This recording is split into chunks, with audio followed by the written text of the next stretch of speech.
We're at Curtis Hillman's shop, viewers, here, which is near Milford Bay in Muskoka. And Curtis has been working on a 1965 Duke with a rebuilt Junior 4 engine done last year by Matt Fairbrass. He says the decks and sides have been stripped and built up with stain and 8 coats of varnish. There are also a couple of rotten planks that were also tended to. The boat has new windshields, as it used to have a wraparound style, probably plastic, and the steering wheel and gear shift knob have been refurbished. Lovely boat. These Dukes are so practical. This boat will seat 8 people, and it's probably only 20 feet long. I'm sorry, it's pretty dark here, viewers. You probably can't see too well, but you can see how well the space is utilized with the engine hatch abutting the middle row of seating there. Very nice. Wow, what a beautiful boat.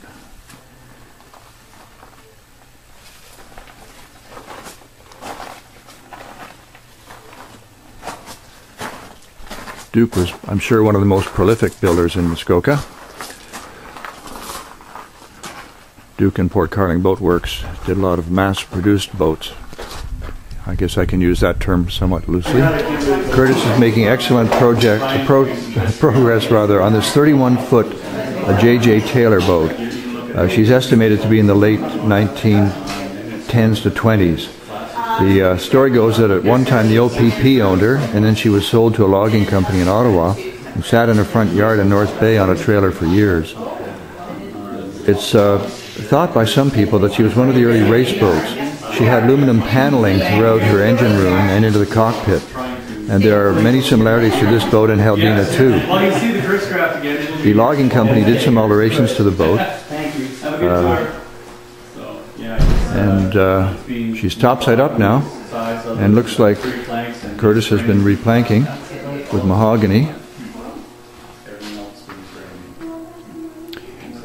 Curtis tends to be a traditional restorer. I think he's got varnish on the bottom here rather than epoxy. Beautiful boat when she's done. Viewers, we're at Stan Hunter's shop here near Milford Bay on Lake Muskoka as well. And let's take a look at this Seabird for sale. Triple cockpit, probably a 20-footer. Nice boat.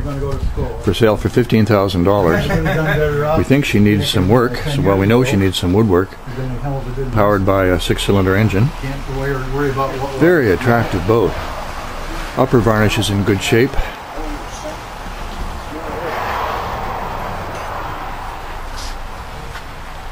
Nothing like the triple cockpit to add a touch of elegance. Plus the rear windshield.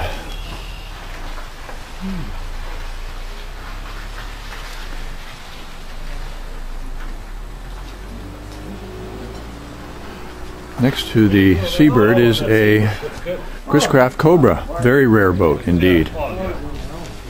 This boat's for sale for $70,000 Canadian. Apparently it's had the same owner since new. Sad story, when Cobras were first produced they weren't selling well, and apparently the company made the decision to remove the engines from the remaining unsold stock and scrap the boats. That certainly wouldn't be the case today. These boats were one of the first experiments with a combination of wood and fiberglass, as you can see from the tail fin here. Good, fast, racy boat. As you can see, viewers, ice is just coming off the bay here. My guess is in another week or two the ice will be gone. I'm panning close to one of Stan's launch livery boats, I believe. Stan Hunter is one of the few, if not the only, restorer who offers to rent, to use a slang term, his boats out. And he has a launch livery service, which is advertised on the Port Carling Boats website. Look on the home page and you'll see Stan's ad, and you can click on that. And you too can be the proud temporary owner of one of these beautiful Duke Playmates. They're fairly easy to drive, not too fast. I think Stan's motto is, the slower that you go, the longer it takes. They're a treat to be out on, and quite seaworthy.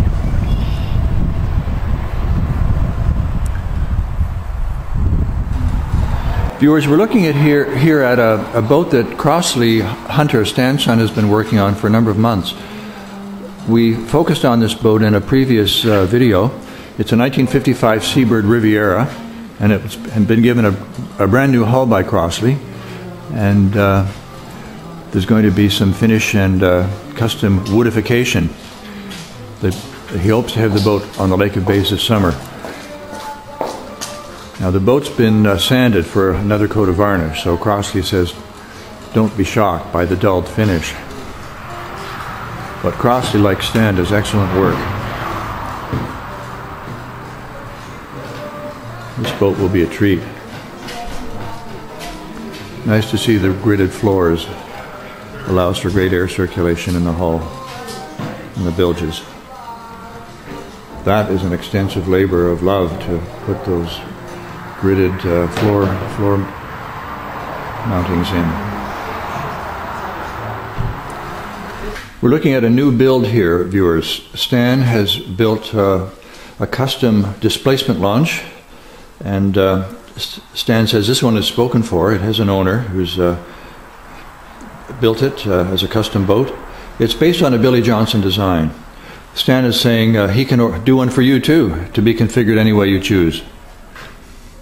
This particular customer opted out for the raised deck. Long deck launch.